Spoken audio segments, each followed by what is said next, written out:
Dark fills the screen. A single iron bell rings, slow and heavy, the sound shaking like two train cars slamming together. The note fades, and silence presses on every side.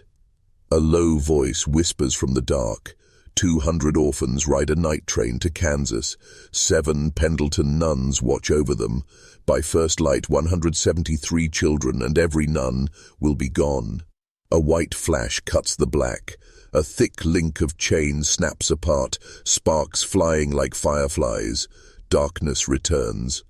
Another flash. A black veil hangs on rusty barbed wire, flapping in a cold wind that should not exist in summer. Darkness again. Third flash. Pale hands wearing a bishop's ring stack crisp dollar bills on a wooden desk, the money growing into a neat, tall pile. Darkness settles once more. No lantern glows on the empty track. No guard calls out names. Only the soft moan of a far-off train whistle drifts through the night, and then even that sound dies. Numbers light up the dark, bright as chalk under a flashlight. Nuns missing 0, 7. Children missing 0, 173. The whisper warns. These numbers will climb. Watch them. Do not look away. July of 1874 starts hot, but the night Chicago gives the Mercy train permission to roll, a strange chill hangs over the rail yard. Moonlight slips between clouds and paints every steel rail the color of quicksilver. The big, wood-burning engine, its side plate reads 152, breathes slow bursts of smoke like a tired dragon. Painted on the tender in fresh white letters are the words, Mercy on Wheels. Porters load crates of canned peaches, wool blankets, and small trunks tied with twine. They do not speak much. Most have heard the rumors. 200 city orphans are being carried west for better homes, watched over by 7 holy sisters from the Pendleton order. Inside the second coach, the children sit shoulder to shoulder on narrow benches, each holding a clot, each bag that carries all they own. An extra shirt, maybe a comb, a single toy soldier carved from pine.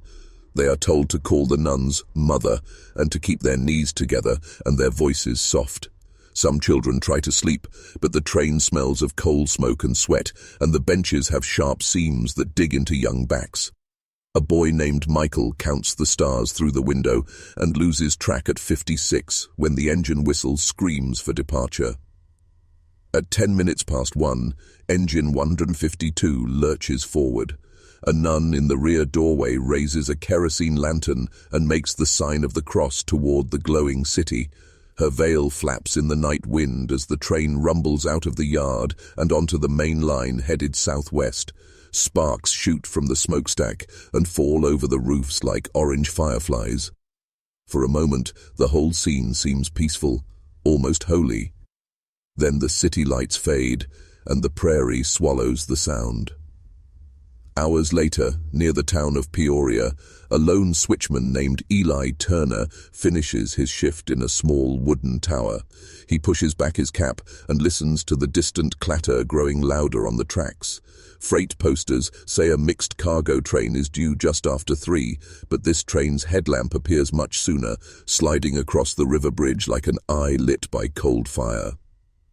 Eli leans out the window and watches the cars roll by. First the engine, then a coal tender, then 2 passenger coaches, then a dark boxcar with painted crosses, then a strange coach with small curtained windows, then 3 more boxcars marked humanitarian supplies. He counts 6, then 7 cars, then 3 more. A perfect, steady rhythm of metal on metal fills the night. As the last boxcar clears the bridge, Eli hears something that does not match the usual song of iron wheels, a long, tearing yowl, almost like a scream but made of steel. The noise rattles the glass in his lantern. For a split second, he sees sparks rain along the coupling between the final car and the rest of the train. The sparks bloom, dim, and vanish. Instinct raises the hairs on his neck. Eli grabs another lantern and steps onto the trackside platform. From there he can see the red rear marker lamps of the train shrinking into the distance. Then he notices something impossible. The tail lamps drift sideways, as if the last cars are no longer riding on the rail line, but gliding into the cornfield that borders the right-of-way. He blinks, thinks his tired eyes betray him, but no, the rear section of the train is easing off the main track without brakes, sliding through tall cornstalks that rustle under moonlight like a black sea. No engine whistle, no grinding wheels, no shower of sparks. Only the soft hiss of plants being pushed aside. Eli runs along the boards at the edge of the trestle, waving his lamp and shouting, but the engine crew cannot hear him. The front of the train barrels on, still attached to the first half of the cars, unaware that 3 full boxcars have slipped away like silent boats cut loose from a rope.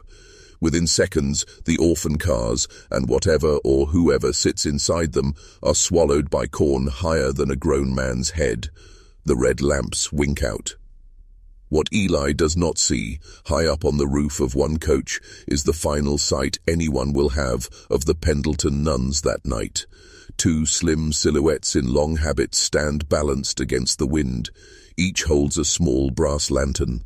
The flames inside sputter and twist, and the lights bob like twin stars sketched on black paper. For a heartbeat they seem to search the horizon, as if checking for Whitney sees. Then, in perfect unison, both women lower their lanterns, snap them shut, and vanish into darkness.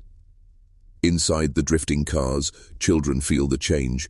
The steady rhythm beneath their feet turns gentle, almost floating. Some wake up, others stay asleep, rocked by the softer sway.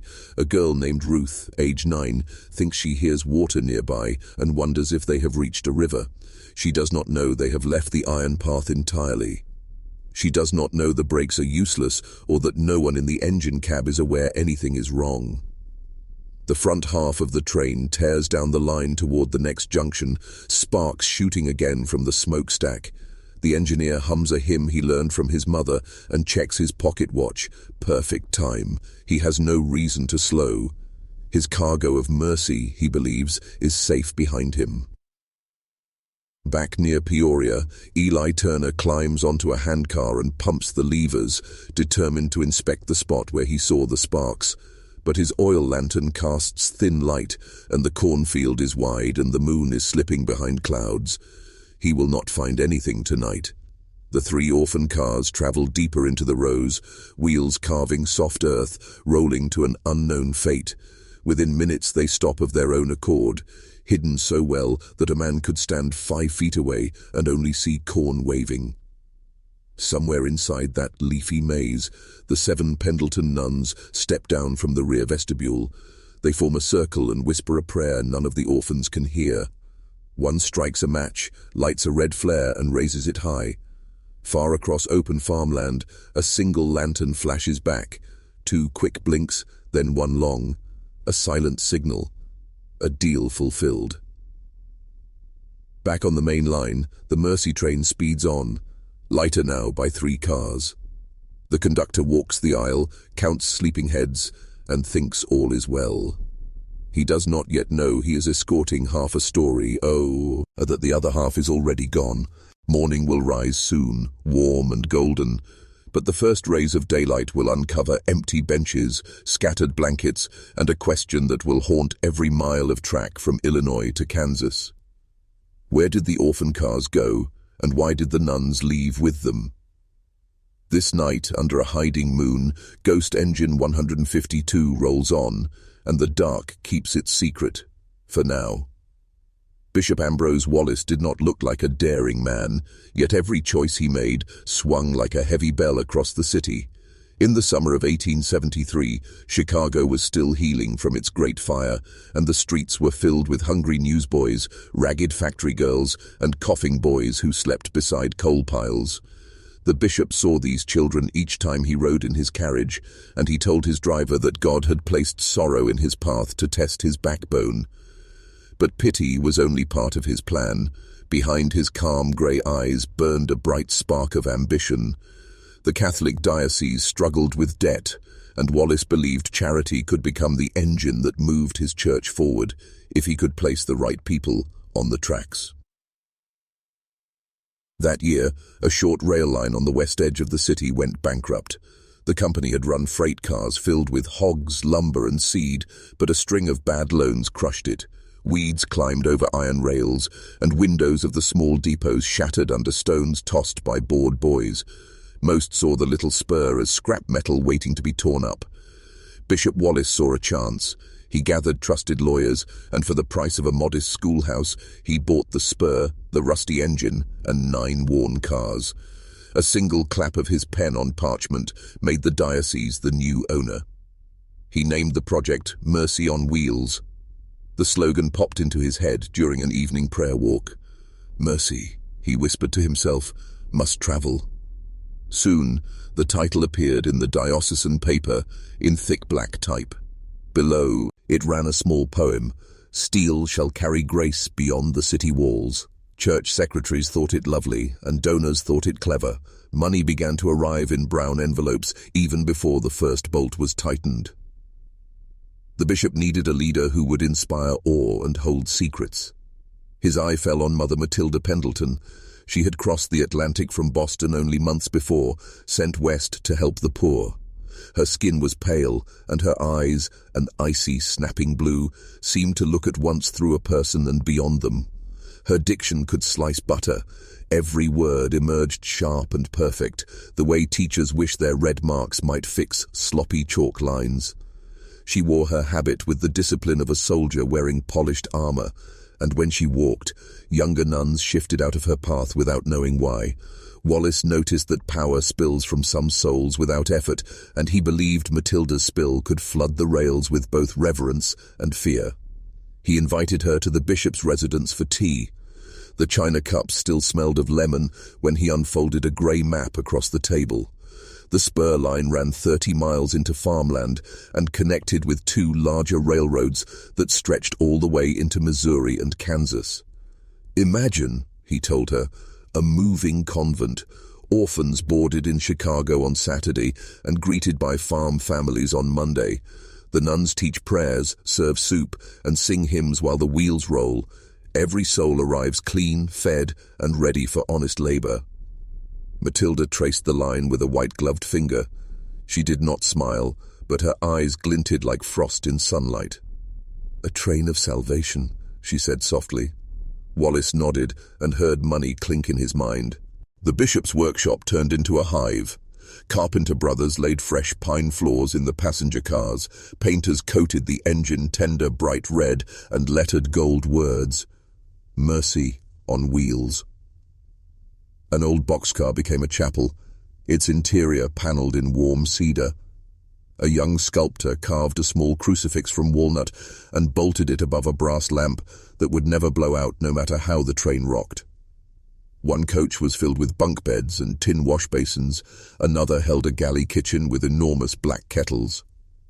But behind locked doors, a different car waited for a very different purpose. The bishop ordered the rail mechanics to pick a strong freight car, line its walls with sweet-smelling tar to hide odor, and sweep the floor until no splinter stuck. Then iron bolts sealed the only side door from the outside. There were no windows. When a young apprentice asked why a Mercy train needed a windowless car, the master carpenter shook his head and told him to quit asking questions. The apprentice decided he loved his pay envelope more than he loved answers. He kept silent. Fundraising grew easier than Wallace dared hope. A printing shop on Dearborn Street turned out posters as fast as ink could dry. Each one showed a smiling nun in a spotless habit, guiding 2 children by hand onto a gleaming railcar. Over the picture, bold letters announced, "Holy Sisters Rescuing Street Children. Support Mercy on Wheels." Beneath, smaller text promised donors that only a single dollar would provide bread for 5 miles of travel, and $5 would buy a warm blanket. Ladies' societies held bake sales, parish brass bands played on courthouse lawns. Soon sacks of coin appeared at the chancery office. Counters licked the pencil tips of their ledgers and stacked coin columns tall as teacups. Chicago newspapers printed cheery paragraphs.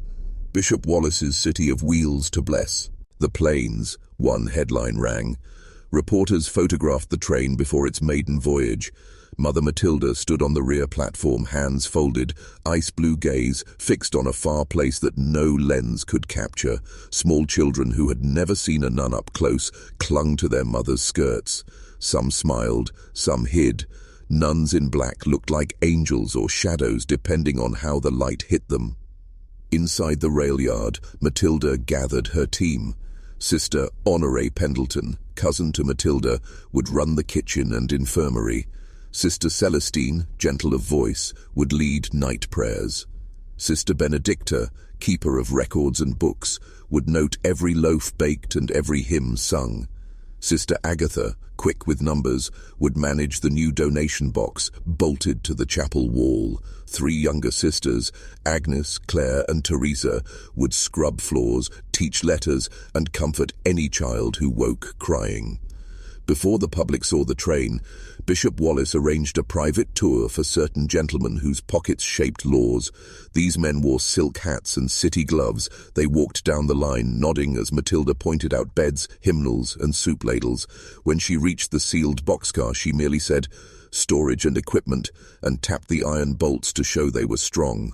One man, a senator with a neat beard, winked at the bishop. Wallace felt his heart leap with both pride and fear, because promises made in whispers bind tighter than ink. On launch day, a brass band played "Nearer, My God, to Thee."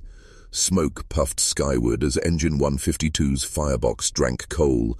200 orphan boys and girls, lined up in rough coats, climbed wooden steps into the coaches. Each child received a cup of warm milk and a crust of bread kissed with honey.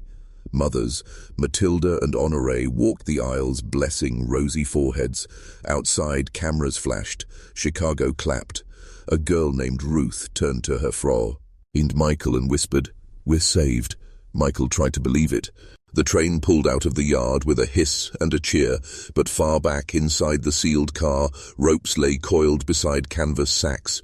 Jugs marked "Chloroform Medical Use" sat strapped in a crate. And nailed to the wall by 4 thick spikes hung a fresh ledger book, its first page blank, waiting for names, ages, prices, and dates. Only Matilda carried the key. She slipped it deep into a small pocket within her belt, and touched it now and then like a secret heart. As rails clicked under steel wheels, newsboys in the city still shouted the headline, "Mercy train leaves with saintly sisters at helm." Donors toasted success with sweet wine. Bishop Wallace knelt in his private chapel and thanked God out loud for generous hearts. But the prayer wobbled in his throat because he imagined the dark hollow of that sealed car and wondered if God's eyes could see through tar and iron bolts. Night settled over the prairie. Inside the children's coach, Sister Celestine sang a hymn. Her voice floated like soft light. Many children sank into sleep believing angels drove the engine. Farther ahead, the firemen shoveled coal. Sparks raced into black sky. Mother Matilda stood on the tiny rear porch outside the chapel car. Her veil flapped against the lantern she held. She stared at the stars, counting them as if they were coins ready to be spent. She did not know every star's name, but she knew the names she intended to write in that new ledger. Tonight, she decided, she would begin with a boy who still gripped a wooden soldier in his fist. Mercy, she thought, always has a price. And she had become the collector. Back in Chicago, printers loaded fresh posters onto wagons. Each sheet shouted in friendly letters, "Help the nuns save the poor." In small text, they added a new line, "Every mile costs but a penny of mercy. Pennies would fall like rain, and Wallace's church would rise like limbs. A stone dreams." He comforted himself with that picture. Towers reaching toward heaven, bells calling the faithful, doors open to weary souls. Yet, as he closed his study blinds, he heard in memory the lock on the sealed boxcar click into place, and the sound echoed far longer than any bell. The train swept west all night, a moving shadow with golden windows. Children dreamed of fields, nuns murmured prayers. The hidden car waited, still and silent, for its first cargo. Dawn's first light would find every bolt tight and every plan in motion.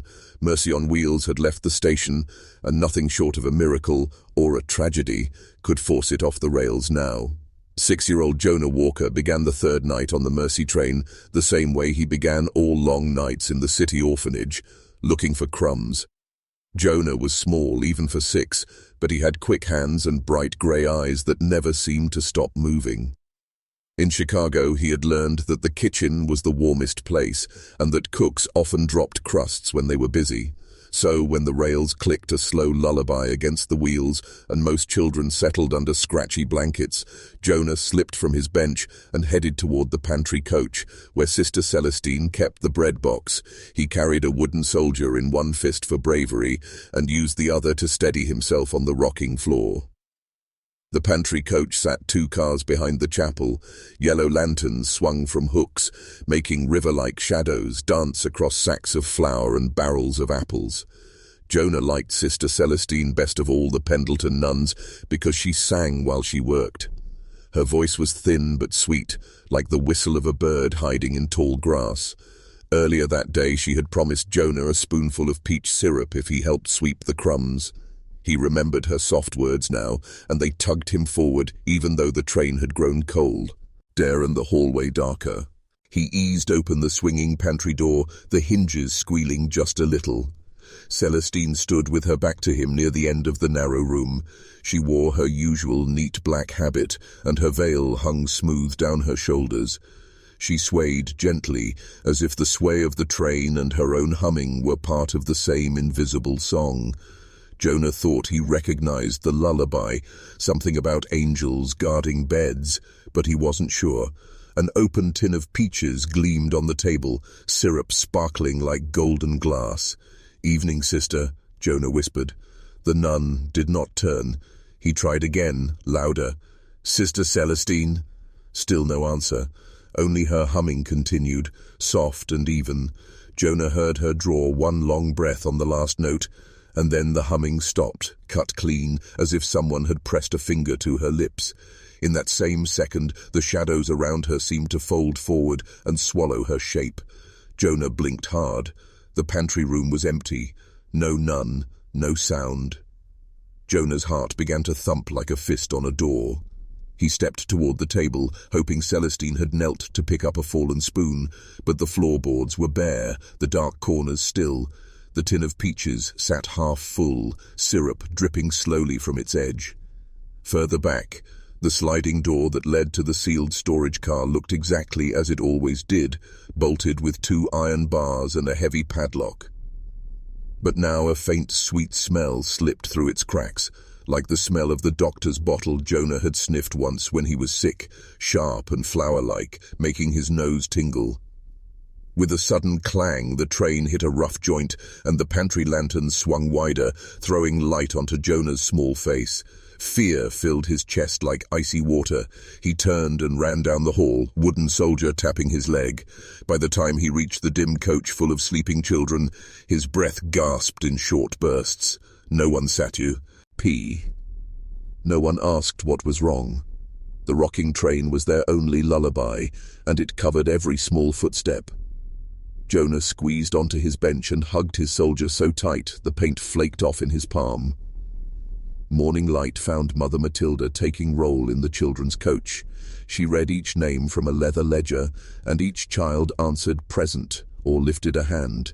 The list moved smoothly until she reached number 32. "Jonah Walker," she called.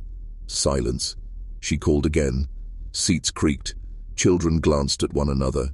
Jonah's bench held only a blanket folded like a sleeping bag at dawn.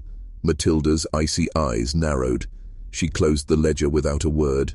Bells rang for breakfast, but Sister Celestine did not appear to lead grace. Sister Honoré ladled thin oatmeal while glancing at the door. Mother Matilda paced the aisle, skirts brushing knees. She asked one girl where Celestine had stood last. The girl shrugged.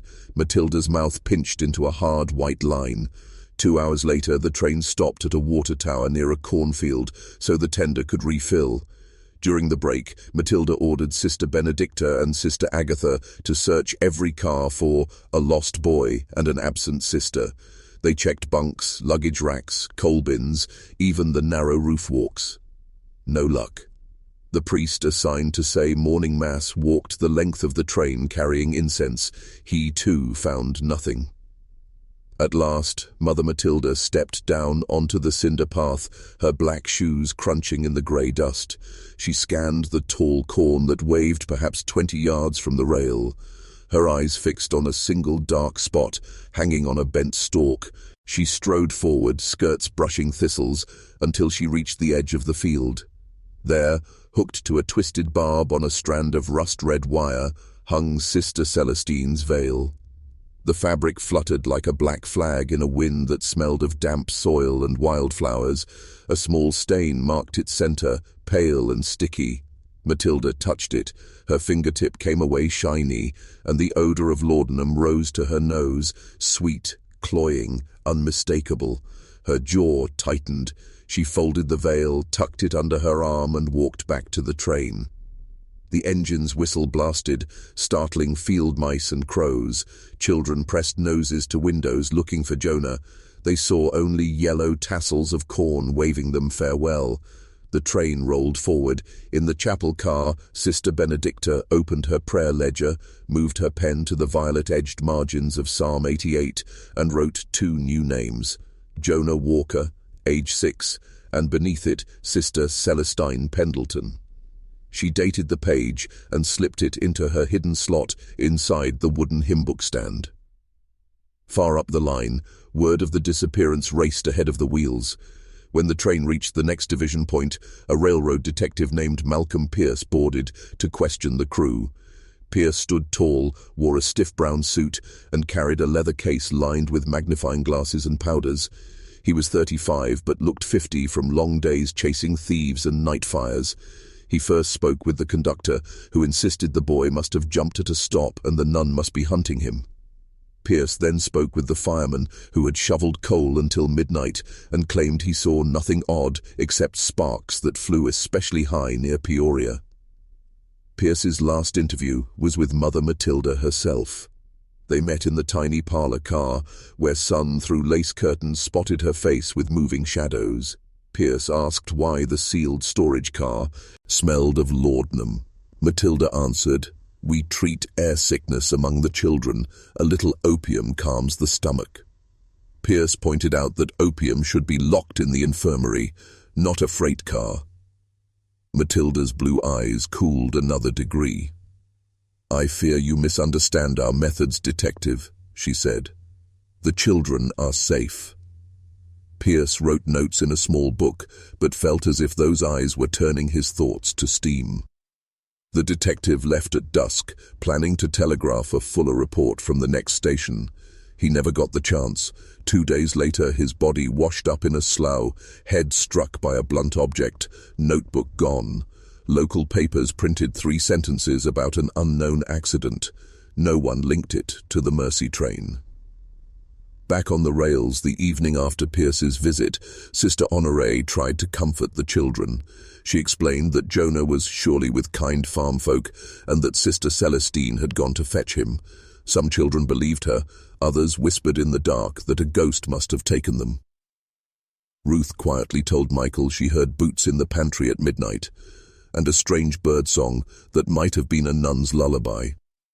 Michael squeezed her hand and told her not to tell the younger kids because they were already shaking. Mother Matilda lit a candle before the cedar altar in the chapel car. The train rattled and shadows jumped across Christ's carved feet. In her pocket, the key to the sealed car pressed against her hip. Inside that locked space, ropes no longer sat coiled. They lay loose, ends frayed. 2 burlap sacks marked Trinidad sugar rested folded in a corner, one still damp with laudanum. A ledger lay open to its first page. In neat blue ink someone had written, "Names J. Walker, S. Celestine, Escort." Mother Matilda dipped her pen, closed her eyes, and added a cross to mark payment received. Somewhere in the night a far-off church bell tolled once, though no town lay within miles. The next dawn, the official counter painted on the wall of the dining car received its first change. Sister Agatha opened a small paint jar and, with a steady hand, filled in new numbers. Nuns missing 1-7. Children missing 173. She let the paint dry while children chewed oatmeal in worried silence. Jonah's friend Michael stared at the fresh numerals until they blurred. He clenched the wooden soldier Jonah had given him as a joke the night before. A small crack had opened in the soldier's painted foot from Michael's tight grip, and a single flake of red paint fell onto his spoon. He wiped it away, swallowed hard, and wondered how many more numbers would change before they reached the prairie homesteads, if they ever reached them at all. By evening, the train left the Illinois line and rolled into Missouri, wheels clacking an endless drumbeat. Sister Honoré locked the pantry and kept the key on a ribbon pinned to her bodice. Sister Agnes pinned new blankets over every coach window, claiming drafts would chill the children. The world outside became only shapes of moonlit grey. No one saw the tall stalks of corn flattened behind them, forming narrow paths walked by strangers who carried lanterns too dim to be seen from the rails. Those strangers followed the route the orphan cars had taken, heading deeper into solitude, driven by promises older than the bishop's new steeple or the train's shiny paint. Night swallowed the mercy train again. In the chapel car, the candle still burned, but its flame, shaken by unseen breath, flicked left then right like a warning. Far ahead, the engine's headlamp pierced black air. In that bright cone of light, tiny moths circled, aimless, forever chasing heat, but they would never hold. The train pressed on westward, and behind its last visible lantern, 2 names and 2 coins of life were already gone, bought and paid for, hidden in the ledger of sin. The mercy train rattled west for 2 more grey mornings before the new passenger climbed aboard. At a small depot surrounded by wheat fields, a tall man in a dark frock coat waved down the conductor. The man carried a black medical bag and wore a narrow-brimmed hat pulled low over watchful eyes. A silver watch chain glimmered at his vest. He introduced himself as Dr. Silas Whitlock, travelling under church orders to inspect hygiene and general health. His letter of permission bore a red wax seal, though no one could tell whose seal it was. Mother Matilda welcomed him with a polite nod, but offered no smile. Rumor in Chicago said Whitlock had lost his city post after an ugly lawsuit, yet here he was, shoes polished, gloves spotless. Whitlock toured each coach with a small notebook in hand. He lifted children's chins, listened to their lungs, and peered at their eyes through round spectacles that made his gaze seem too close. He pronounced the air good and the water fair, then clicked his tongue at the thin oatmeal. Sister Honoré promised thicker porridge by nightfall. The children, half curious, half afraid, whispered that the new doctor smelled like medicine and mint.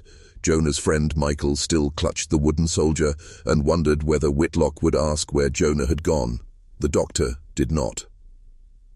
In the chapel car, Whitlock sat with Mother Matilda. They spoke in low tones, heads bent over her cedar desk. Outside the window, cornfields flickered by like green flames.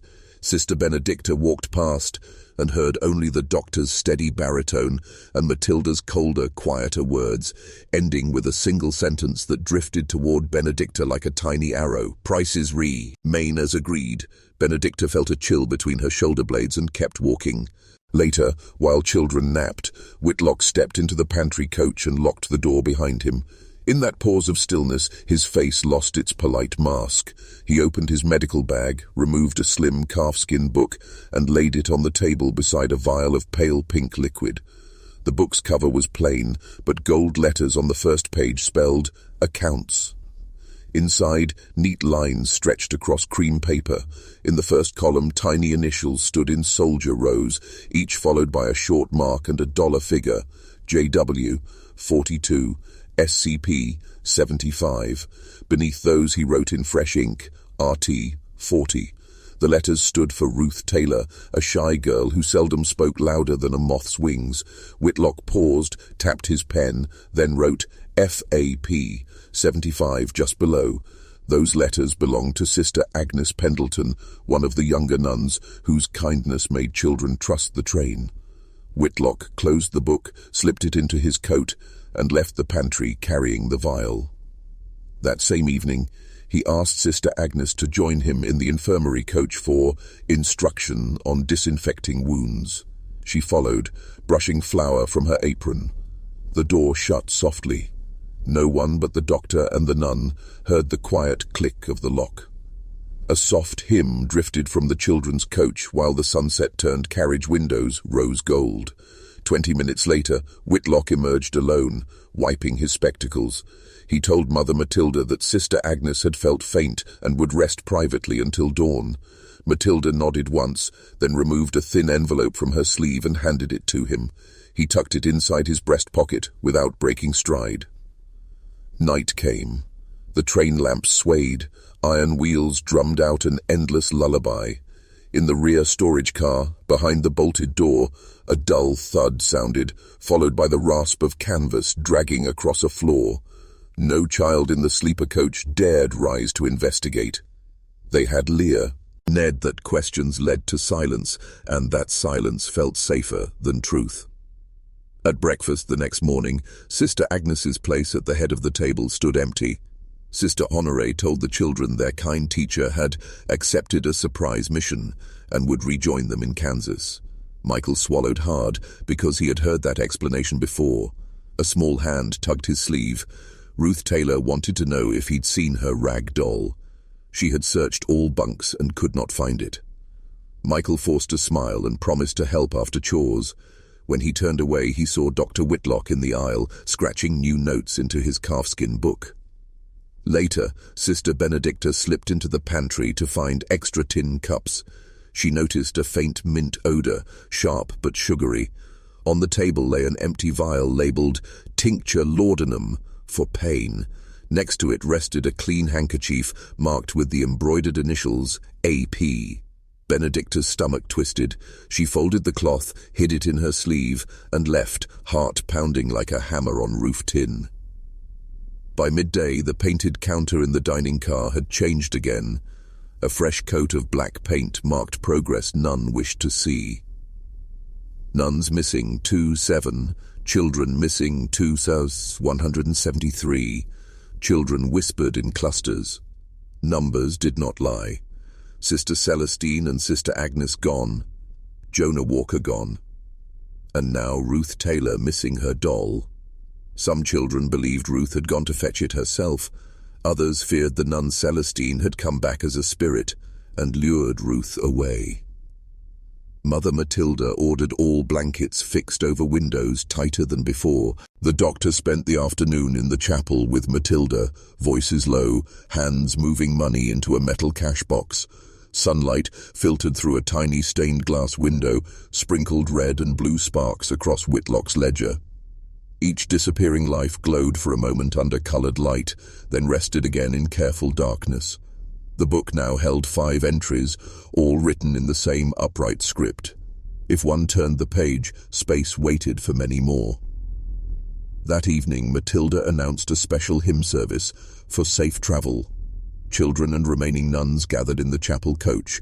Whitlock stood at the back, hands folded. His eyes slid over faces like tally marks on a sheet. While everyone sang, Sister Benedicta quietly left and stepped into the corridor. She reached the infirmary door and tried the knob, locked. She pressed her ear to the varnished wood. No breathing, no movement, only her own heart, thudding. She inhaled, then hurried back before the hymn ended. Later, after lights out, Benedicta crept to the place where she hid her violet-edged cards. She pulled free the Psalm 88 bookmark and with shaking hand added 2 new names. Ruth Taylor, age 9, Sister Agnes Pendleton, escort, ink blotched in the dark, spreading like spilled secrets. She prayed under her breath that morning light would not force her to write any more. At dawn, the train stopped at a siding to let a cattle freight pass. Dr. Whitlock stepped onto the ballast for fresh air. He unfolded his ledger and checked his math. Mother Matilda joined him, holding a steaming tin cup of tea. She spoke first. 2 more placements arranged. Louisville is pleased. The doctor flipped to the next blank line and waited. Matilda handed him a slip of parchment labelled with names and ages, 2 boys and 1 girl, all under 10, marked with small stars. "Special request," she said. Whitlock raised his brow, wrote slow, 2 neat letters, then closed the book and slipped it back into his coat. The train hissed forward when the signal changed. Matilda walked toward the chapel. Whitlock climbed into the pantry coach to prepare doses of tonic for nerves. The children, watching from windows, saw nothing but ordinary grown-up business. Wheels clacked, smoke curled. Somewhere in the distance a farm dog barked at a shadow passing beyond tree lines. By late afternoon, yet another bed stood empty. 10-year-old Clara James had vanished after helping Sister Honoré boil potatoes. Her friend said Clara went to get salt and never came back. The tally on the counter changed. Children missing 173. 3 of 7 nuns were still present, but their steps grew quieter. Sister Claire kept her eyes down. Sister Teresa bit her lip so often a small cut formed. Only Mother Matilda remained perfectly calm, voice level, every veil pin in place. She praised the doctor for swift action and held a short meeting, telling the staff to smile more so the children would stop asking questions. That night in her tiny bunk, Benedicta could not sleep. She clutched the laudanum-stained veil she had hidden, wondering if proof mattered when truth hid itself deeper every mile.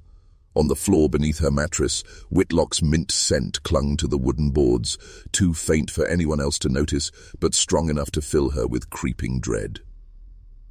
In the sealed storage car ropes were coiled again, fresh burlap sacks ready, notes pinned to each with initials matching the doctor's ledger. Whitlock kept the only key besides Mother Matilda. The two held their quiet partnership together like a tight-drawn wire. She gathered souls, he weighed them in dollars, and both trusted silence to keep their rail of mercy rolling unhindered. Rain started after midnight, soft at first, then hard enough to drum the roof like many small fists. Thunder growled. Inside the children's coach, lightning flickered and showed hollow spaces where friends had once sat. Michael stared at those gaps. He pressed the wooden soldier to his chest and made a silent vow. If another boy or girl disappeared, he would find out why. In the storm's rumble, he never heard the faint scratch of Whitlock's pen, adding a fresh line to the ledger across the hall. By dawn, the rain had washed clean the tracks behind them, wiping away footprints and rolling drops of laudanum into the thirsty earth. Only the train pushed forward, metal teeth biting new rails, ledger pages filling like grave plots in neat straight rows. Every turn of a wheel was worth money, every empty seat another entry. The ledger of sin rode on, tucked safe in the doctor's coat, counting children and nuns the way a banker counts coins, cold, exact, and always ready for more. The town of St. Gabriel's Crossing lay 50 miles east of the main line, but its people felt the mercy train long before they ever saw it.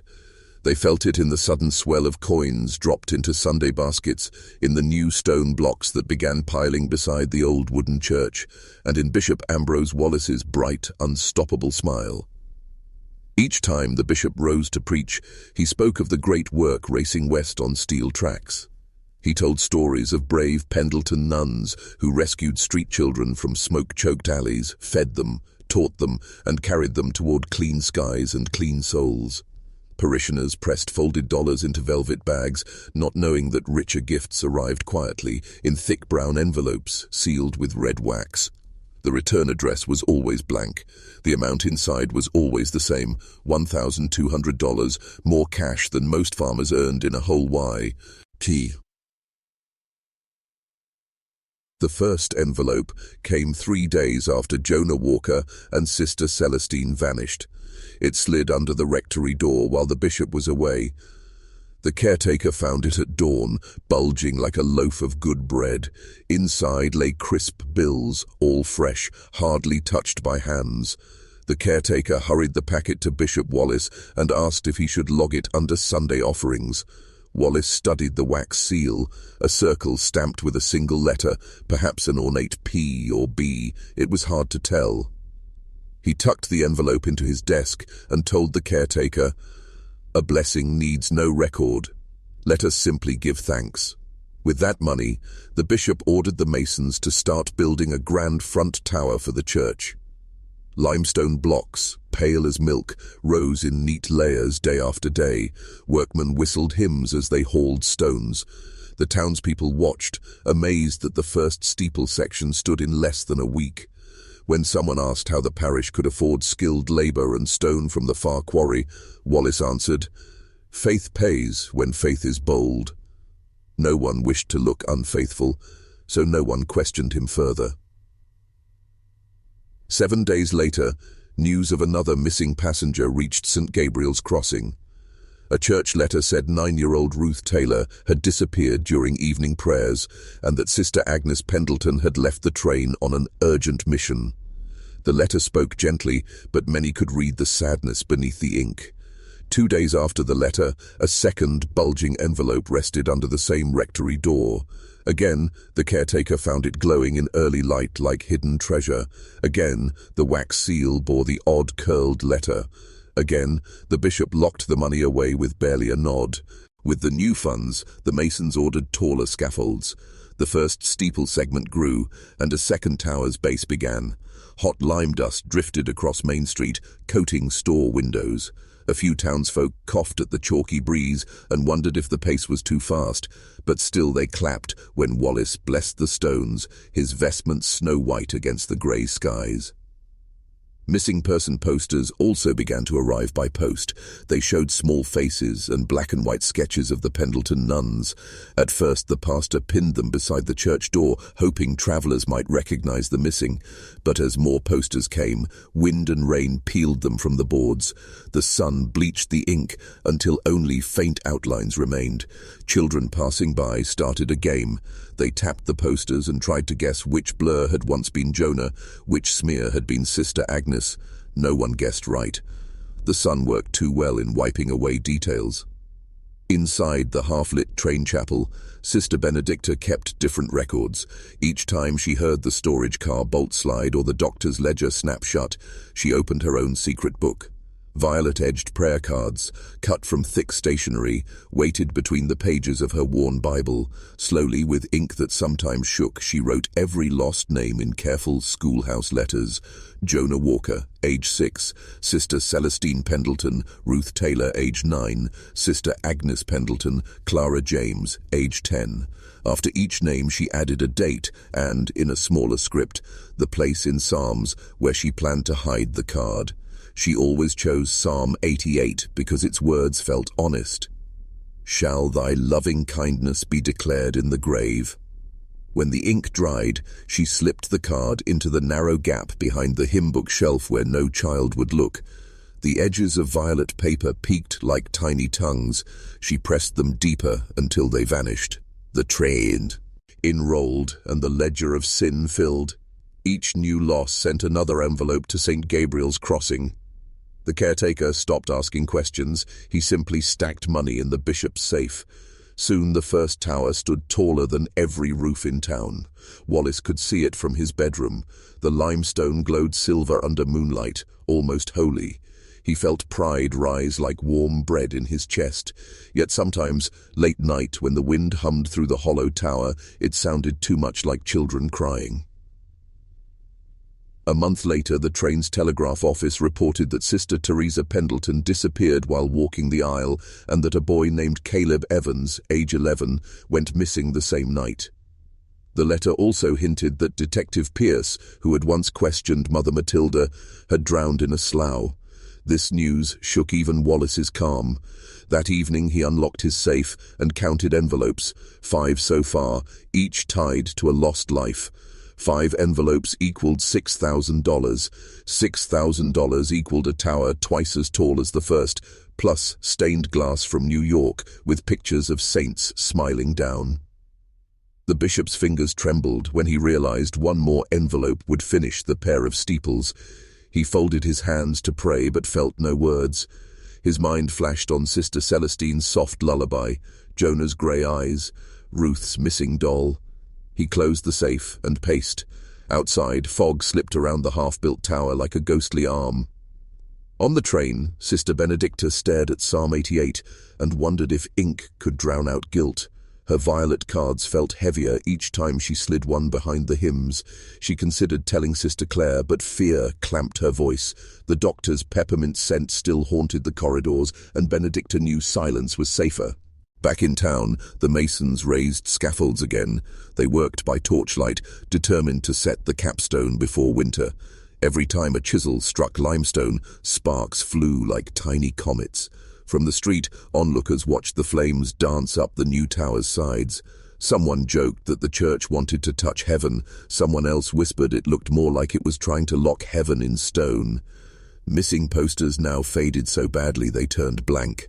Wind tore them loose, and they scudded along the road like dried leaves. Children stopped playing the Guess the Face game and chased the papers instead, laughing as they tried to stomp the fluttering squares. No one bothered to draw new posters. Names were easier to forget when letters blurred into nothing. Money kept coming. One envelope arrived soaked from rain, but the bills inside were dry, wrapped tight in oilskin. Another came with the wax seal half melted, as if pressed too close to a flame. Wallace placed it in the safe without opening it. He began to dream of a third tower, maybe even a full cathedral someday. He pictured choirs singing under colored glass while farmers kneeled in awe. In those dreams, the faces of missing children hovered at the edge, but he always woke before they spoke. In the chapel car, Benedicta finally used the last violet card. Her pen scratched out the name Caleb Evans beside the words Psalm 88. She tucked the card away and felt the space behind the shelf jam tight. There was no room for any more names. She closed her Bible and pressed her palms together. Tears slipped down her cheeks, leaving thin lines of salt. She whispered a promise to the hidden cards. I will remember you, even if the world forgets. 2 nights later, the train steamed through a valley of tall oaks. Lightning flashed without thunder, lighting the sealed storage car for a heartbeat. Inside, white sacks lay in row S, tied with blue ribbon. Numbers had been written on the sacks in clear black ink. They matched entries in Whitlock's ledger. The doctor's pen rested nearby, ready for fresh figures.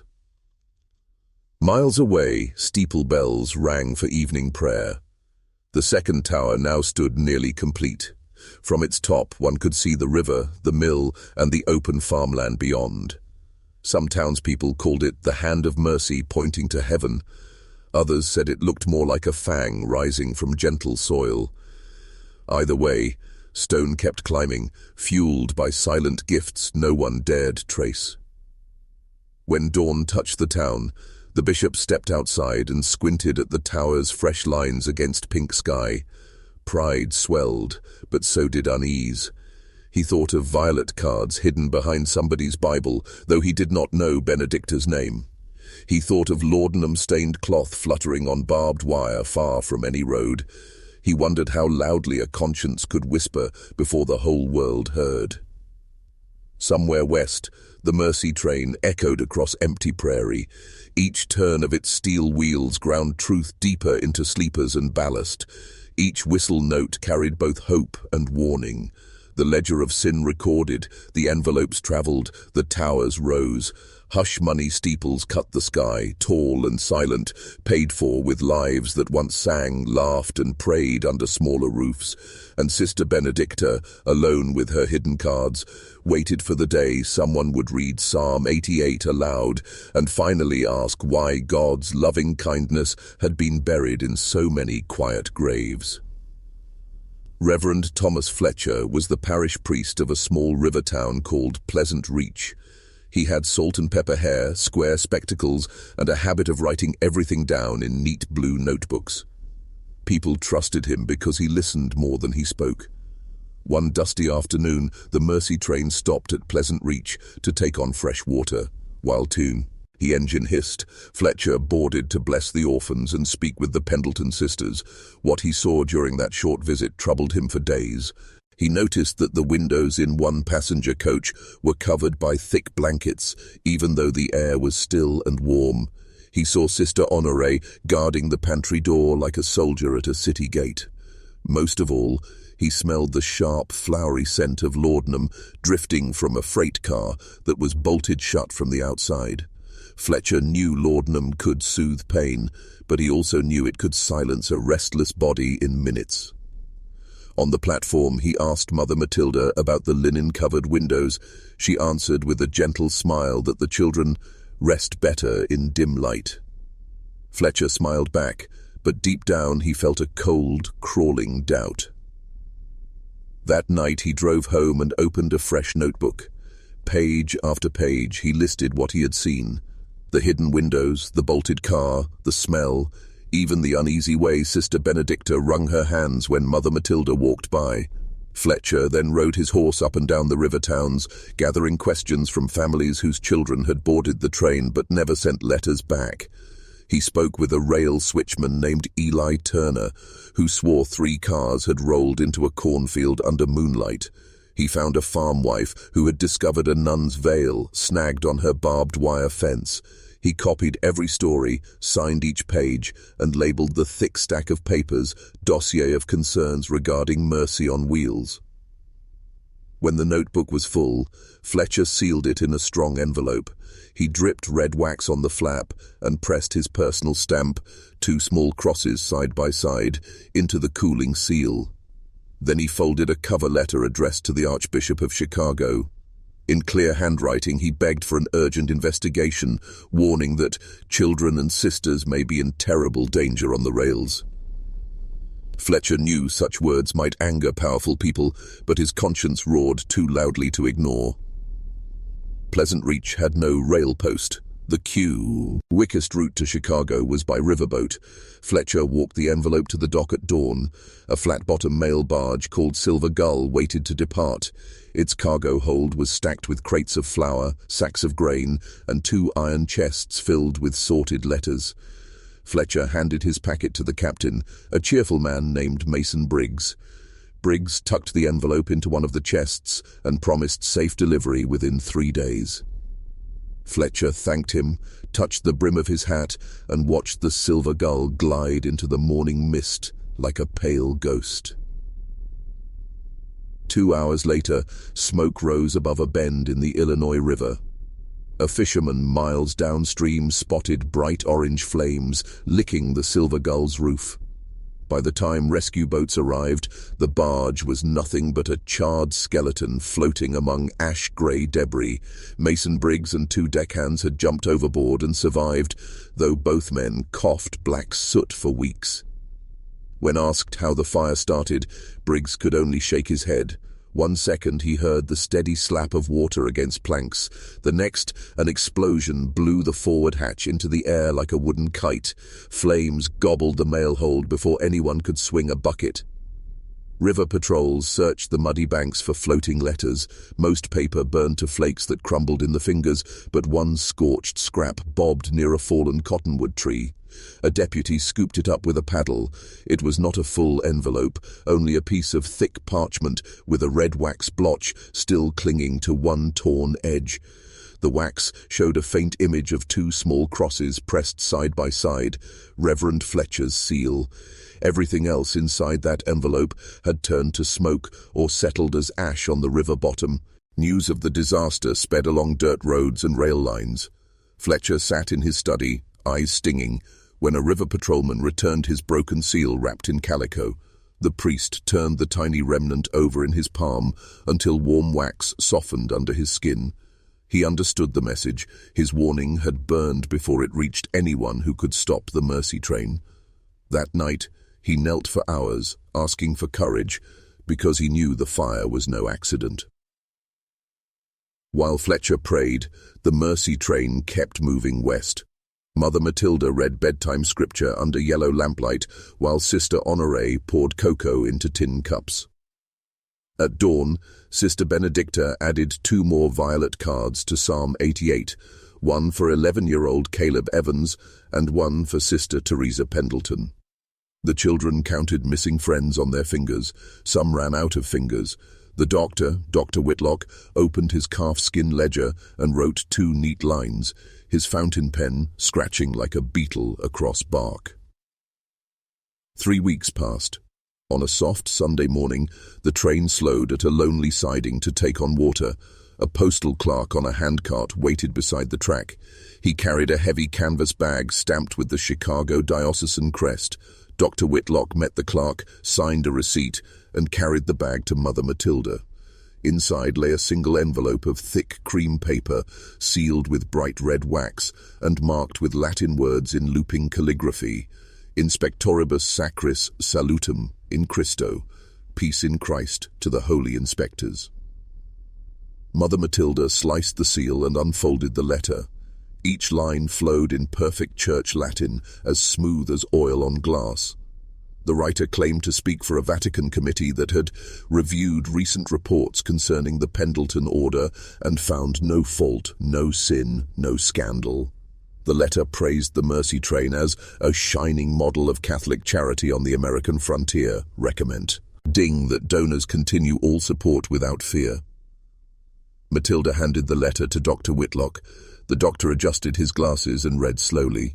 Benedicta stood at the back of the coach, watching. She noticed that the signature, supposedly from a cardinal in Rome, looked too young, the ink too fresh. True Vatican letters carried a pressed watermark of St. Peter's keys. This sheet held none. Benedicta's heart thudded hard against her ribs. She had once copied papal documents for her convent's library. She knew a true mark from a false one. Whitlock folded the paper with care and slipped it into his inside pocket. "A blessing," he said. Matilda answered, "Indeed," and closed her cedar desk. The clerk, still waiting outside, asked if any outgoing mail needed posting. Whitlock told him no, thanked him, and tipped the brim of his hat. The clerk pumped his handcart down the track, never guessing he carried a forged letter that would cover crimes thicker than desert dust. That night, Mother Matilda gathered the remaining nuns for a short meeting. She read the letter aloud in English, stressing the line that stated, "No fault can be found with the Pendleton nuns." Sister Clare sighed with relief. Sister Honoré smiled thinly. Sister Benedicta stared at the floor, twisting her sleeves. Matilda ended the meeting with a prayer. "Lord, guard our mission and silence all lies." Her words floated through the car like a cold breeze no one wanted to feel. In his bunk, Reverend Fletcher slept little. He dreamed of letters turning to black birds, wings on fire, falling into a dark river. When he woke, the dream clung to his thoughts like sticky weed seeds on trouser legs. He walked out to the church porch and watched dawn light strike the twin steeples, steeples paid for by envelopes that smelled of smoke and fear. He decided he would rewrite the dossier, twice as long this time, and send copies north, east, and south. Fire might catch one letter, he thought, but it could not chase them all. Back on the Mercy Train, Dr. Whitlock added a new line to his ledger. Vatican letter. Confirmed protection. He capped his pen and smiled faintly. No sooner had he clicked the book shut than a soft knock sounded at the door. Sister Benedicta entered, hands clasped, voice steady, but eyes bright with worry. She asked for permission to check the sealed storage car for spoiled supplies. Whitlock's smile vanished. He shook his head, saying the car was under special inspection only. Benedicta nodded and left, but her heart hammered louder than the train wheels. In the dining coach, children poked at bowls of thin stew, whispering that Ruth's rag doll had washed up on a riverbank 5 towns behind. Mother Matilda glided between tables, lips forming a careful smile, telling them not to trade in rumors, telling them to trust God and trust their good guardians. The children fell silent, but silence did not erase fear. It only made fear hide deeper, grow larger, and learn to wait. The forged Latin letter lay locked in Matilda's desk, pressed flat under the weight of a silver crucifix. Outside, clouds gathered like bruises across the sky. Thunder rumbled beyond the next ridge. Across that ridge waited new towns, new donors, and perhaps new envelopes, each one fat with hush money, each one holding stones for towers rising far away from the cries of the train. Yet not every voice would stay buried. Somewhere in the dark, a priest's second dossier took shape, and violet cards whispered behind Psalm 88. River water cooled around a broken wax seal, carrying it downstream like a silent promise. Truth drowned once, would surface again. The Mercy train's whistle cut the storm-thick air and echoed over wide fields. Wheels turned, smoke climbed, and the Pendleton flag of charity fluttered high. But beneath that flutter, ink thickened, ropes waited, and numbers on a quiet ledger march forward, row upon steady row. Ada Graves stepped onto the Mercy train on a bright Tuesday morning. She wore a plain grey dress, sturdy boots, and a small sewing kit slung over one shoulder. To every eye, she looked like a travelling habit mender hired by the diocese, nothing more. But hidden under the cloth of her sewing bag lay two things, a tiny silver fountain pen and a pocket notebook wrapped in oilskin. Ada was not a nun. She was an investigative reporter for the Great Lakes Daily, and she had climbed aboard to hunt the truth the river fire could not destroy. The conductor tipped his cap, checked her forged work letter, and pointed her toward the coach set aside for staff. Ada thanked him in a soft voice, careful to keep her eyes low so no one would notice their sharp, curious light. Inside the staff coach, she chose a lower bunk near a small window. From that spot she could see both the pantry door and the narrow hallway leading to the sealed storage car. She unpacked needles, spools of black thread, extra veil pins, and a thimble, arranging them neatly on a scrap of felt, everything a real habit mender would carry. Under the felt, she slid her notebook, its pages still blank, waiting. That first afternoon, Ada moved from coach to coach, offering to repair torn sleeves, loose buttons, and frayed hems. Most of the Pendleton nuns greeted her kindly. Sister Claire thanked Ada for tightening a belt loop. Sister Honoré studied her for a moment, then nodded and said, "Our habits must remain spotless for the Lord." Mother Matilda, however, only spared a single cold glance before striding away. Ada felt a chill trail behind the superior's black skirts, as if the corridor itself had lost a degree of warmth. At sundown, Ada returned to her bunk and opened her notebook for the first time. On the top line she wrote the date, then two careful words: first sight. She described the sealed car, bolts shining, padlock thick, a faint sweet odor drifting from the crack where wood met metal. She sniffed again, clove and something sharper, almost bitter. She underlined the word chloroform, though she could not be sure yet. She closed the book, slid it under her blanket, and slept lightly, one hand wrapped around the pen. 2 nights later, the train rocked under a half-moon sky. Ada sat in the pantry mending a child's ripped coat when she heard slow footsteps in the hallway. She peered through the latch hole. 3 well-dressed men, faces half hidden by silk top hats, walked single file, led by Sister Honoré. They carried no lanterns. They moved by memory in the dim glow of coach lamps. Ada waited until they passed, then slipped out and followed at a distance, bare feet silent on the boards. The men stopped at the sealed storage car.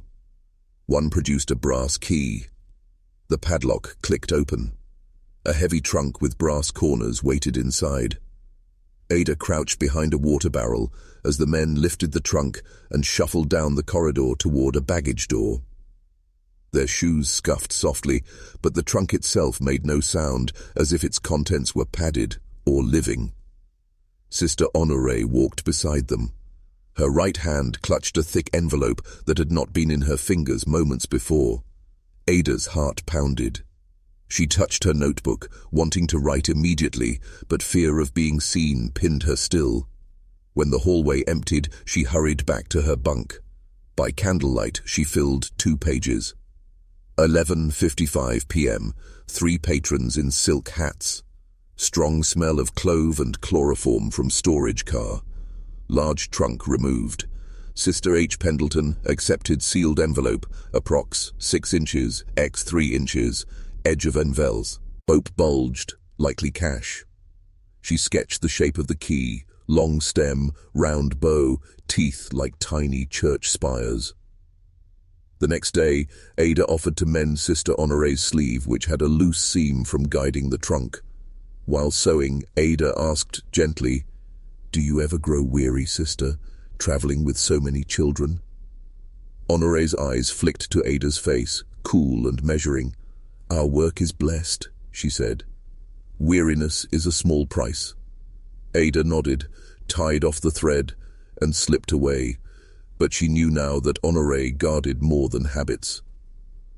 That evening, the train halted near a lonely siding to take water. Ada left her bunk and stepped onto the cinder path, breathing damp night air. 2 freight wagons rolled up beside the track. The same 3 men from the night before, now hat brims pulled even lower, loaded crates marked medical supplies onto the wagons. 1 crate rattled softly, like glass or chains. Ada pretended to examine a tear in her skirt while counting every crate. 6 went onto the wagons, 3 remained stacked near the sealed car. Back in her bunk she wrote again. Crates, 6 removed, 3 held. Label reads, medical supplies, but wood slats fresh, no dust. Possible transfer of living cargo. She tapped her pen against the page. Living cargo. She could hardly breathe thinking of what that might mean. Another day passed. A small boy, Thomas Rourke, complained of dizziness and slept through lessons. Ada saw Dr. Whitlock lead Thomas toward the infirmary coach. He carried a cloth that smelled of peppermint and something chemical.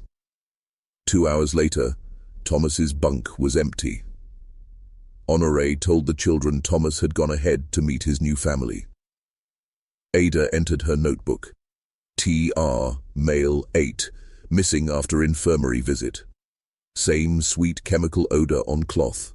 She wished she could show her notes to Sister Benedicta, whose nervous eyes followed every movement, but Ada feared exposing herself too soon. Finally, on a misty dawn, Ada tucked her notebook under her blouse and approached Benedicta near the chapel door. She whispered, "I sow habits, but I also sow stories. You keep names, I keep proof. We must work together." Benedicta's face paled, yet she did not pull away. She whispered one line from Psalm 88, "Shall thy loving kindness be declared in the grave?" Ada answered, "Not if we write it first." They parted before anyone noticed. That night, Ada watched Sister Honore count fresh bills in the glow of a single lamp. Honore's fingers moved fast, folding stacks into the envelope Ada had seen before. Outside, the train whistle wailed, long and mournful, as if warning the planes of shadows on the rails. Ada opened her notebook, turned to a clean page, and began a new entry, her hand steady now. Money changes hands each time a child or nun vanishes. Ledger of sin grows. I will keep stitching the truth until the seams burst. The candle flame flickered, but Ada's resolve burned brighter. She hid the notebook, threaded her needle, and waited for the next shadow to slip down the hall. Sister Benedicta waited until sunset to act. All day the train rattled across flat prairie, wheels beating a stubborn song, but her mind beat louder. In her sleeve she carried 7 violet-edged prayer cards. Each card held a name and a date, written in her careful hand: Jonah, Ruth, Caleb, Clara, Sister Celestine, Sister Agnes, Sister Teresa. 7 lives gone, 7 unanswered questions. The weight of the cards seemed heavier than her Bible. When evening prayers ended, Benedicta stepped into the narrow chapel aisle. Mother Matilda was snuffing candles at the altar. Smoke curled like thin snakes around the brass sticks. Benedicta's pulse kicked hard, but she walked forward anyway. She stopped at the altar rail and unfolded the cards like a tiny deck. 7 cards, Mother. How many graves? Her voice was steady, even though her knees shook. Mother Matilda turned slowly. The fading lamplight caught the ice blue of her eyes. Instead of anger, she wore a small smile, polished and cold. She picked up one card, then another, studying the careful letters as if they were tiny drawings. At last she fanned the 7 cards in her hand, light as bird feathers. "Obedience is lighter than a coffin lid," she said, in a soft voice that carried through the whole chapel. The words fluttered down like snow, pretty on the surface, freezing underneath. She set the cards on the altar, stacked edge to edge, and blew out the final candle with one slow breath. Darkness swallowed the rail. Benedicta felt a chill race down her spine. Still, she did not back away. God counts every sparrow, Mother. These sparrows need their names spoken. Matilda's smile did not change. And God also commands order, sister. Go to your bunk. Pray for strength. You will understand in time. Benedicta bowed, but in her heart she carried fire instead of fear. She turned and left the chapel, certain she had planted a seed of truth. She did not see the brief nod Matilda gave to Sister Honoré, who hovered in the shadows near the back pew. That night, long after the children slept, Benedicta knelt beside her bunk to pray. A dry cloth pressed over her mouth before she could whisper Amen. The sharp scent of clove and something chemical filled her nose. 2 hands hauled her up. Through watering eyes she saw Dr. Whitlock on one side and Sister Honoré on the other, faces blank as blank doors. They dragged her down the corridor past silent coaches. No one stirred. The train clacked louder than any cry she might have made. Outside, moonlight lay on the gravel like thin ice. The engine loomed ahead, hissing steam. Whitlock led her to the coal tender, an iron bin heaped high with black lumps that glittered like glass. A short chain dangled from a crossbar. As he locked the metal around her wrist, coal dust filled her throat. Sister Honoré whispered a single line of prayer, yet her hands were steady. Coal shifted beneath Benedicta's feet when the train lurched forward. The chain allowed her to sit, but not stand. Iron scraped skin, dust coated her hair, her tongue, her lungs. She tried to shout, but the tender sat right behind the roaring firebox. The blast of the engine drowned every sound. Sparks flew above like red stars. No passenger, no child, no nun inside the cars could hear her. Morning came. The conductor announced that Sister Benedicta had departed to handle urgent archives in Kansas City. The children believed him. They had heard that line before. Ada Graves, the habit mender who was not truly a habit mender, noticed the violet cards were gone from Psalm 88. Her stomach twisted. She guessed where Benedicta might be, but the sealed doors and sharp-eyed nuns kept her silent. For now. Inside the tender, the days blurred. Coal dust turned Benedicta's tears into grey streaks. Each sunrise painted the prairie gold, but she saw only a sliver of sky between iron walls. She prayed the words of Psalm 88 again and again, voice hoarse. Shall thy loving kindness be declared in the grave? The engine answered with its own harsh hymn, clang of shovel, roar of flame, screech of whistle, swallowing every syllable. 5 days passed before the train paused at a lonely water tower. A fresh crew climbed aboard. One stoker peeked over the tender wall and froze at the sight of a soot-covered nun, chained and barely conscious. His shout brought Matilda at a calm walk. She unlocked the chain, thanked the stoker for finding our dear sister, and ordered Honoré to escort Benedicta to the infirmary. There, Dr. Whitlock mixed a tonic that smelled of mint and sleep. When Benedicta woke, the chain was gone, but so were her cards, her courage, and nearly her voice. Yet in the quiet corner of her mind a single thought still burned. 7 was no longer the final count, and truth, like coal, could spark even under heavy stone. April 15th, 1891. Clouds hide the moon, and the broken spur line outside Topeka lies as dark as cold iron can be. At exactly 12:04 a.m., 10 riders sweep in, 5 county sheriffs, 5 Pinkerton agents, lanterns hooded, pistols ready. They have a signed warrant, a telegraph from Chicago full of warnings, and the fear that they may already be too late. The Mercy train waits silent on the lonely track, chimney still warm, wheels slick with night dew. The deputies board first, boots ticking on the boards, doors swing open. Simple sleeping coaches sit empty, blankets folded, hymn books shut. A whistle of wind slips through broken glass where someone removed a pane to unlatch from outside. Then a deputy pushes into the pantry. 5 children lie on the floor between barrels of flour and stacks of tin cups. Each child breathes slow and heavy, knocked into dreams by something more than tiredness. Pale blue ribbons wrap their small wrists, tied loose to avoid bruises, as one agent notes with a shiver.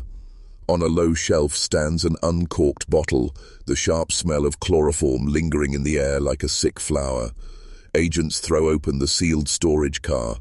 Wooden crates sit in neat rows, straw packed tight inside. Each box is branded in black paint. Maison St. Clair, New Orleans.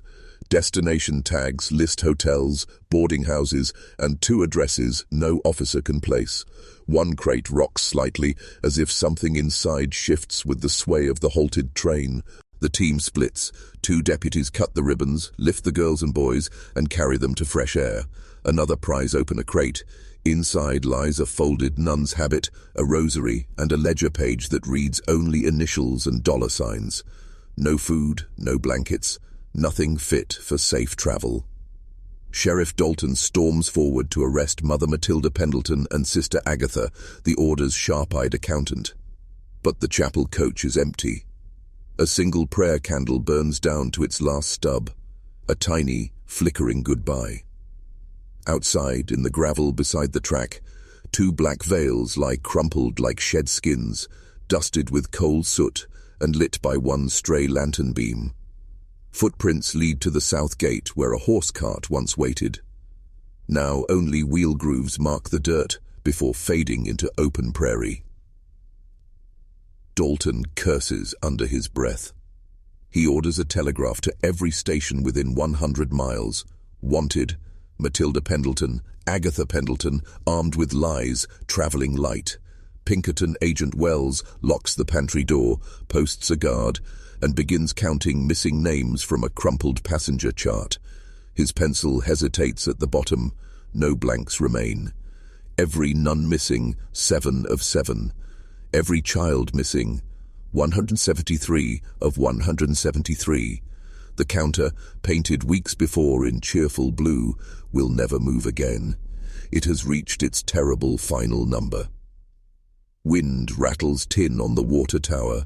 Somewhere out on that wide Kansas plain, 2 veiled women vanish into darkness, and the echo of train wheels seems to chase them even after the tracks fall silent. In the spring of 1910, an old brick house on Lafayette Street in St. Louis went up for auction. The owner, a retired riverboat captain named Horace Bell, had died with no family, so everything he owned, chairs, silver spoons, travel trunks, was tagged for sale on the front lawn. Rain fell all morning, turning the grass to mud. Buyers huddled under umbrellas, bidding on boxes they had not even opened. Near noon, a thin schoolteacher lifted the lid of a battered steamer trunk. The trunk smelled of mold and sea salt, as if it had sailed every river between here and New Orleans. Inside sat a wool blanket, a cracked mirror, and a leather pouch. Hidden beneath the blanket, the teacher found a small notebook, its red cloth cover stained dark by water. Curious, she flipped the first damp page and gasped at the line of neat handwriting. Ada Graves. Notes from Mercy Train, April 1891. The teacher had never heard of Ada Graves, but the words Mercy Train tugged at an old memory, some half-forgotten story of missing children and runaway nuns. She paid 50 cents for the whole trunk, carried it home, and spent the afternoon drying each page with a warm iron. Although blurred in places, the notebook told its tale clearly. Ada, a reporter traveling as a habit mender, had written secret lists of dates, missing names, and cash payments. Every few pages, dried water spots bloomed like pale flowers across the ink, but enough words remained to freeze the blood. Blue ribbon on child's wrist, no bruises. Trunk removed at midnight. Contents, breathing. Sister Honoré accepts envelope, heavy. Tucked in the back cover, the teacher found 3 train stubs, edges yellow and brittle. The first showed Chicago to Memphis, stamped April 21, 1891. The second ticket stretched from Memphis to Veracruz, Mexico, dated May 3rd. The third, half-ripped, held no return route, only the single word Veracruz in smudged ink, as if whoever carried it never planned to leave. Wrapped in the tickets lay a rosary bead, the color of old pearls. It felt sticky, and when the teacher smelled her fingertip, she caught the faint, sweet scent of opium, just like the drug doctors once mixed into cough syrup. Someone had dipped the bead to keep a child calm, or maybe to mark it as special cane. Joe. The teacher placed notebook, tickets and bead inside a clean envelope and walked them to the city library. Librarians stared wide-eyed at the pages. One recognized Ada Graves as a reporter who had vanished in 1891 while chasing a rail scandal. Another traced the Veracruz ticket to a steamship line owned by a New Orleans banker with a shadowy past. They copied every damp sheet, sealed the originals in acid-free folders, and locked them in the archives. Yet the rosary bead stayed sticky, as if the opium would never fully dry, a silent reminder that the Mercy train's secrets had traveled far from Kansas rails to Gulf waters and were finally, piece by piece, floating back to the surface. In the summer of 1912, the new owner of Villa Santa Cruz, a large stone house on the coast of Veracruz, hired builders to freshen the place. Walls were cracked, floors warped, and salty wind had peeled paint from every shutter. Carpenters began by prying open doors that had been nailed shut since the last tenants fled years earlier. Most rooms held only dust and spider webs, but one heavy door on the second floor refused to budge. Its knob was wrapped in rusted chain, and each hinge groaned like an old dog.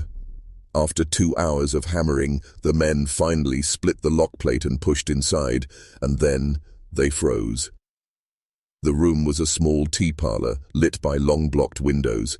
In the center stood a round table covered by a once white lace cloth, now yellowed with age.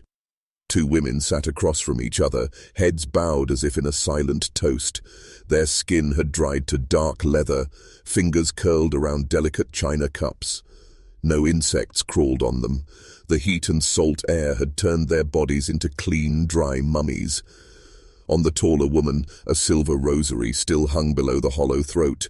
On the shorter one, a single ring winked in the dusty light. Police were called. A dentist from the city Coton compared old mission medical charts to the teeth of the dead women. His notes left no doubt. The taller body matched Mother Matilda Pendleton. The ring matched records for Sister Honorée Pendleton. The 2 leaders of the Lost Mercy train had taken their last meal together, far from Kansas rails, facing the wide Gulf. While officers searched the grounds, gardeners uncovered a long, shallow trench behind the villa. 12 child-sized skeletons lay inside, each wrapped in rotting linen like makeshift cocoons. Tiny rosaries and cracked wooden toys rested near small ribs. Numbers were stitched on the linen with blue thread, the same pale shade once used on ribbons that avoided bruises. Back in the parlor, an open journal rested between the mummies. The final line on the last page, written in a tight, shaking hand, read, "He comes tonight. Payment in flesh overdue." Under that sentence, the ink bled sideways, as if the pen had paused mid-stroke and never lifted again. News of the find reached Mexico City, then Washington, D.C. Within a week, 2 U.S. diplomats arrived and met privately with Veracruz officials. After they left, police boxes holding the journal, the dental charts and photographs of the skeletons were stamped confidential and locked away. The file has remained sealed ever since, and Villa Santa Cruz now stands empty again, shutters nailed tight against sea wind and memory. The old rail spur that once carried the Mercy train is now a smooth bike path winding through tidy suburbs west of Chicago. Kids race scooters where boxcars once rolled, and joggers in bright shirts wave at dog walkers. Most days the trail feels safe and cheerful, lined with maples and fresh paint lines. Yet local riders whisper that the track itself has not forgotten. On foggy nights, when the street lamps glow like pale moons, soft voices drift along the pavement, faint Latin hymns sung by women no one can see, and the thin, far-off crying of children who never grew up. Neighbors tell stories. A mail carrier swears she heard a bell clang twice beside the empty path, even though no church stands nearby. A high school boy recording a late-night video for social media caught a sudden gust of cold air and the hiss of a steam whistle that faded the moment he turned his camera. The next morning, the asphalt held 2 perfect lines of dampness, spaced exactly like train wheels. Most people shrug and say it's just weather playing tricks, but they keep their earbuds low after sunset just in case another sound rides the fog. 30 miles away, in a bunker-like state building, the Illinois Archives guard a grey metal shelf labelled Restricted, Do Not Remove. On that shelf rests Box 467. A yellow tag dangles from its handle. Pendleton Orphan Train, open 1 Jan 2090 by order of State Archivist. Inside, according to the index, are ledger pages seized in the 1891 raid, Ada Graves's original notebook, the blue ribbon bindings from the pantry rescue, and 1 padlock key recovered from Sister Agatha's abandoned veil. No one living today has permission to see the contents. Historians have filed requests. All were politely denied. Officials claim the papers are too fragile, yet rumors say the truth is too heavy, and the state fears the uproar that might follow full release. Still, eyes of copies sneak out. A faded photo of a ledger page appeared on an online forum last year, showing 3 initials and 3 cash sums. The post vanished within hours, but not before hundreds shared it. Every leak reminds people that the case is not truly closed. Missing children never signed any final ledger, and 7 nuns never faced earthly justice. Stones may cover graves, but numbers on the counter remain burned into memory. Nuns, 77, children 173, 173. Now the trail is busy again. Runners pass the spot where a storage car once stood. Just beyond the curve, kids chalk hopscotch squares without knowing they hop above buried rail ties. Some nights, a rider stops, lifts a phone flashlight, and peers into swirling mist, half hoping, half fearing to glimpse a black veil fluttering at the edge of the light. If you believe the lost nuns and children deserve their names, shouted louder than any train whistle, add your voice to ours. Type, open the carriages in the comments. Every click, every share, pushes against the lock on Box 467. Let the archivists know that secrets sealed in darkness still breathe, and that truth, like steel on tracks, was built to travel the distance, no matter how many years stand in its way.